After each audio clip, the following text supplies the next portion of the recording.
Fala galera, aqui é o Gabriel, mais conhecido como Baeta aqui da Rivi e da Outbound Marketing, né? Sou vendedor sênior aqui, já estou há mais de 2 anos e meio aqui trabalhando com o pessoal na área de vendas e hoje a gente trouxe um tema bem legal, que é o The Challenger Sale, né? A gente vai falar um pouquinho sobre coisas práticas, sobre como eu posso fazer a minha equipe aí ter uma venda melhor e mais eficiente.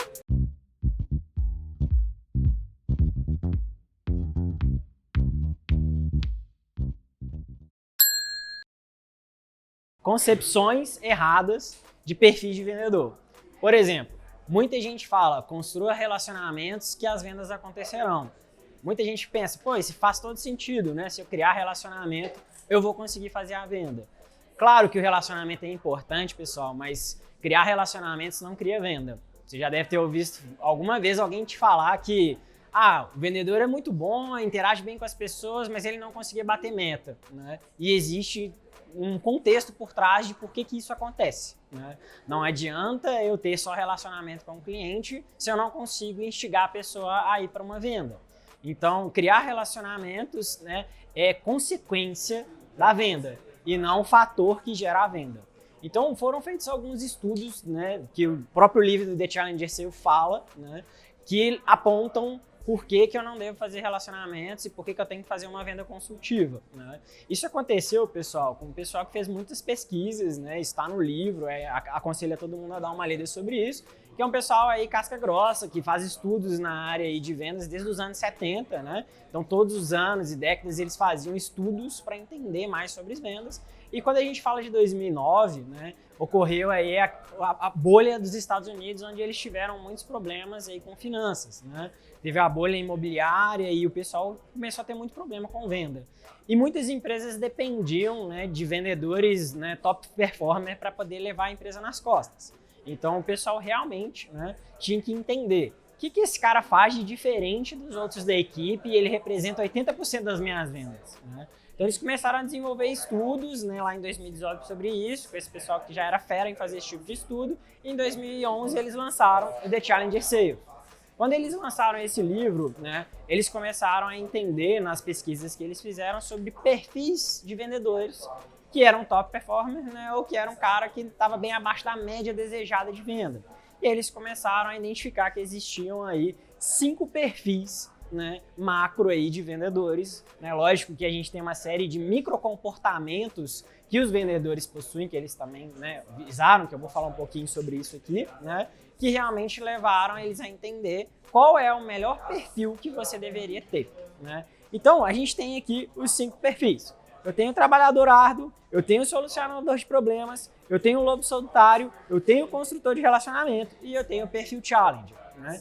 Falando um pouquinho sobre cada um, o trabalhador árduo, pessoal, geralmente os microcomportamentos dele é aquele cara que chega mais cedo, sai mais tarde, faz mais calls, faz mais reuniões, segue o processo, né? É um cara que realmente dá mais gás. Ele sempre está trabalhando mais, né?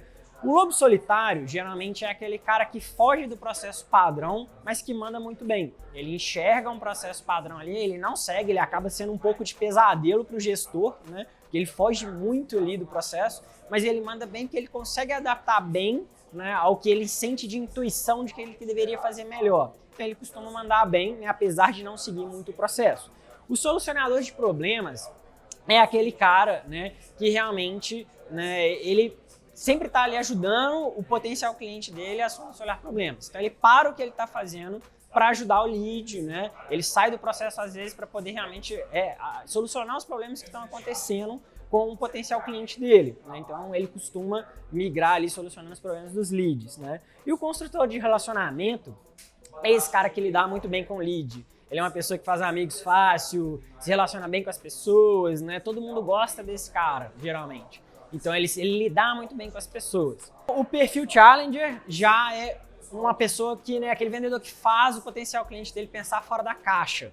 Que o cliente, por exemplo, em potencial, ele até repensa sobre o negócio dele. Pô, será que eu estou indo para o caminho certo mesmo? Isso que o cara está me falando faz completamente sentido, né? E eu estou indo para o lado certo mesmo? Então ele questiona às vezes até o próprio negócio, né?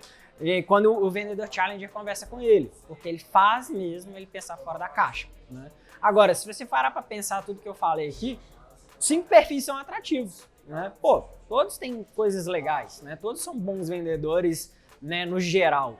Né? Então, só que o que acontece? Não existe um perfil que é o melhor perfil, mas os estudos que foram feitos no livro apontaram o seguinte: o perfil Challenger, ele é o que tem maior chance de se tornar um top performer no processo. Né? Então, o perfil que tem a pior chance de se tornar um top performer é o construtor de relacionamento. O relacionamento não gera a venda, ele é consequência da venda.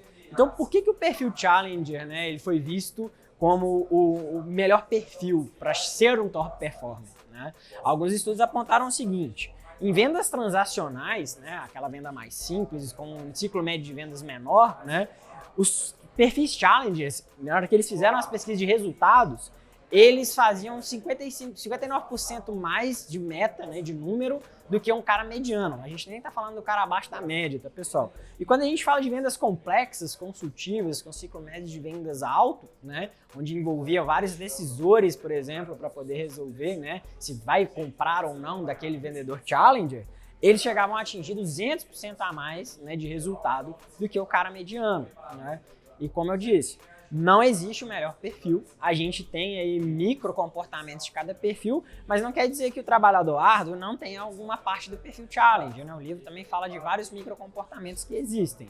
E aí, como que eu posso fazer, né, com a minha equipe, né, para que eu possa fazer com que a minha equipe comece a migrar ou que ela tenha mais micro comportamentos do perfil Challenger, né? Então existem aí 3 técnicas e lógico que tem que ter um gestor envolvido, que se você trabalhar constantemente com a sua equipe isso, eles tendem a migrar para ser um perfil Challenge, para que você consiga construir uma equipe de alta performance mesmo. Um pessoal que está fazendo o seu potencial cliente pensar fora da caixa, né? E, consequentemente, mais vendas virão. Porque quando o cara questiona o próprio negócio e vê você como autoridade, a chance dele é muito maior dele comprar de você do que se ele gostou de você. E aí a gente vem para o desenvolvimento do Challenger. Né? Como é que a gente pode formar consultores aí de vendas, né, que possam se tornar Challengers? Porque muita gente fica pensando, não, isso é talento. O cara nasceu com um talento nato, né? Então ele é fera de vendas e é por isso que ele é o top performer. Muita gente fala isso porque não se aprofundou num estudo ou não fez dentro de casa um para casa para entender os perfis que a sua equipe tem.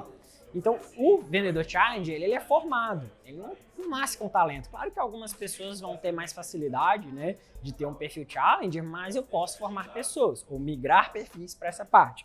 E aí, quando eu estou falando sobre isso, pessoal, essas 3 técnicas são: eu tenho tailoring, eu tenho teach by the difference e eu tenho aí take control. Essas 3 técnicas realizadas da forma melhor, né, eu realmente consigo migrar o pessoal para ser um challenge.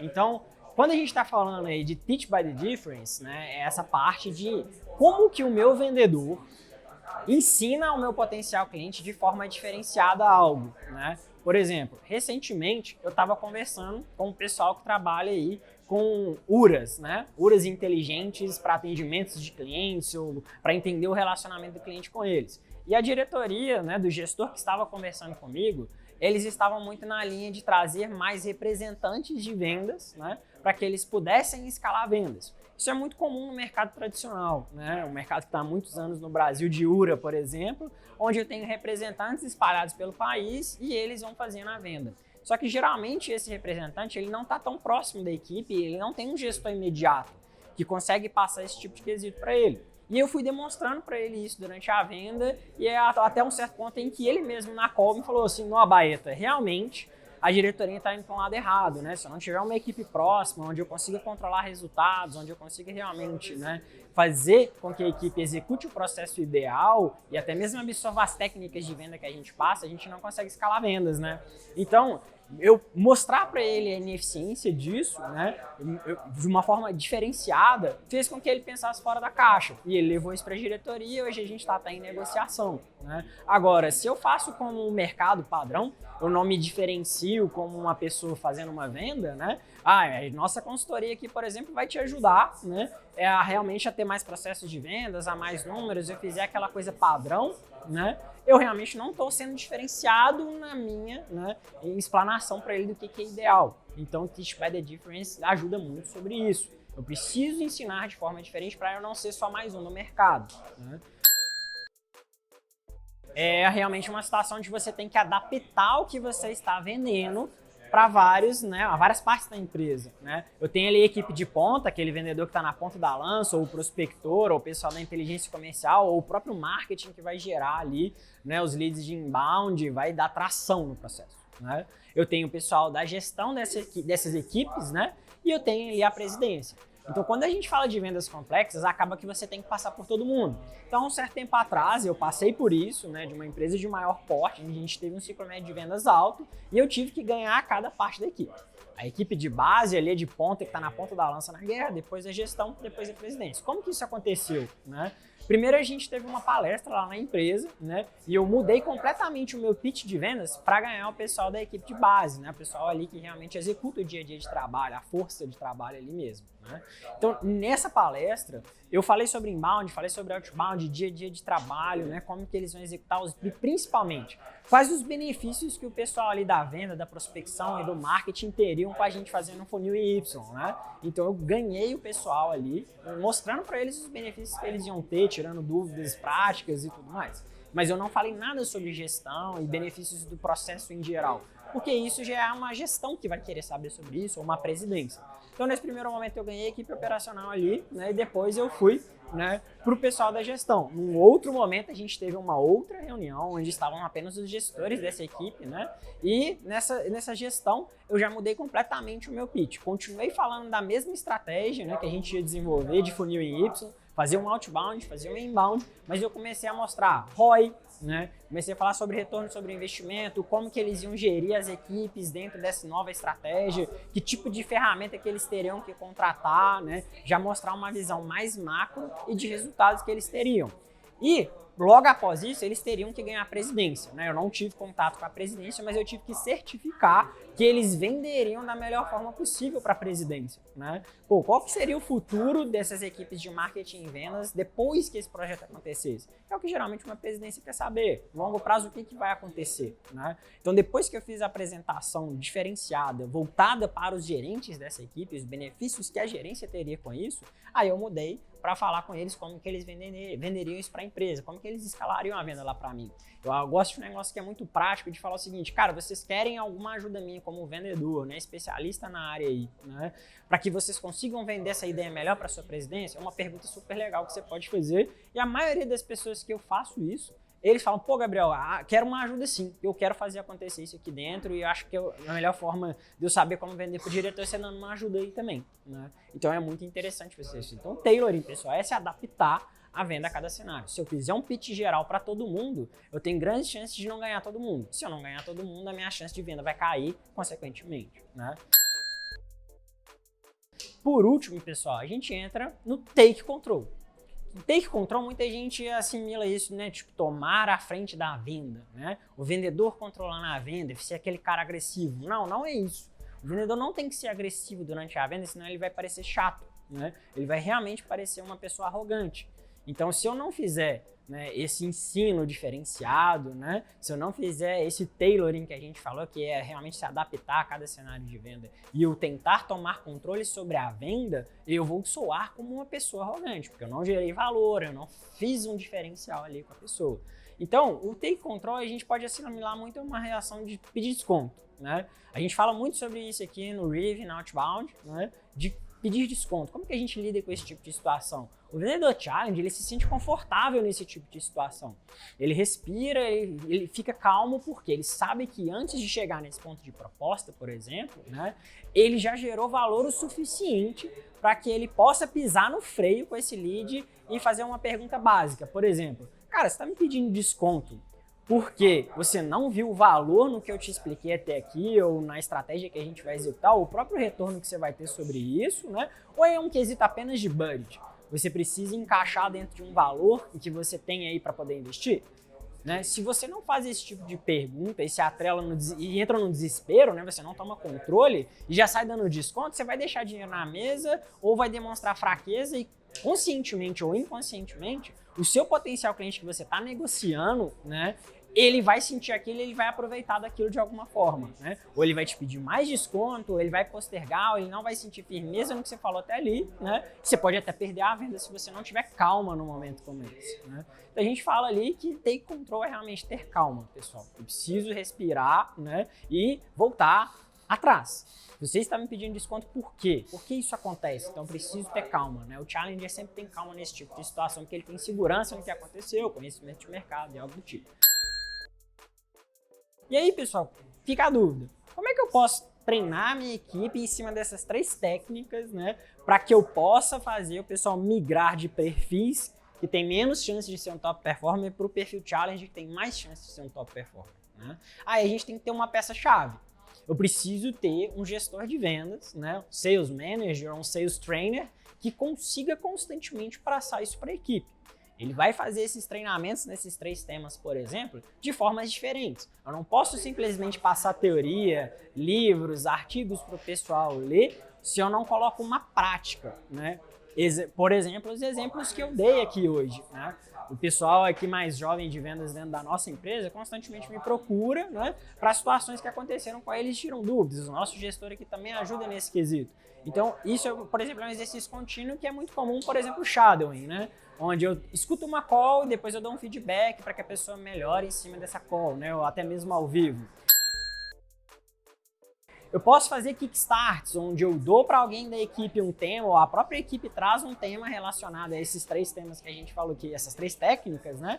Para que eles possam discutir sobre o assunto de formas diferentes, né? Eu posso ter o one-on-ones. Muita gente faz aquele one-on-one chato, né? Onde eu faço um roleplay que não tem um contexto preparado antes, né? Não tem um contexto que vai ser trabalhado e é simplesmente uma conversa entre o gestor e a pessoa de vendas ali, onde ele não trabalha um contexto, ele não trabalha um tailoring, ele não trabalha um take control, ele não trabalha uma questão de teach by the difference, né? É aquele roleplay genérico onde ele põe numa situação freestyle, né? Eu não preparo, por exemplo, um roteirinho para trabalhar ou quais as objeções que vão ocorrer durante a call, né? E aí o gestor fica fazendo esse one-on-one porque os livros falam sobre isso, mas sem trabalho nenhum. Então, esse sales manager, sales training que vai trabalhar essa equipe, ele vai ser a chave para que você possa fazer a sua equipe migrar entre os perfis. Porque se esse cara não existe, né? A equipe vai sempre ficar no perfil que ele já está, né? Então, quando você começa a vender, você vai estar dentro de um desses 3 perfis. Então, pessoal, a gente tem artigos falando sobre isso mais profundamente, né? A gente vai deixar aqui embaixo para vocês, né, artigos relacionados a isso. Vocês também podem entrar em contato comigo aí pelo LinkedIn ou com o pessoal da nossa equipe para tirar dúvidas de, como é que vocês fazem isso dentro de casa de uma forma mais profunda? Ou como que eu posso fazer no meu cenário que tem menos pessoas na equipe ou algo do tipo? Então, vocês fiquem à vontade para estar falando com a gente sobre isso. Pessoal, curte o sininho aqui para que você tenha...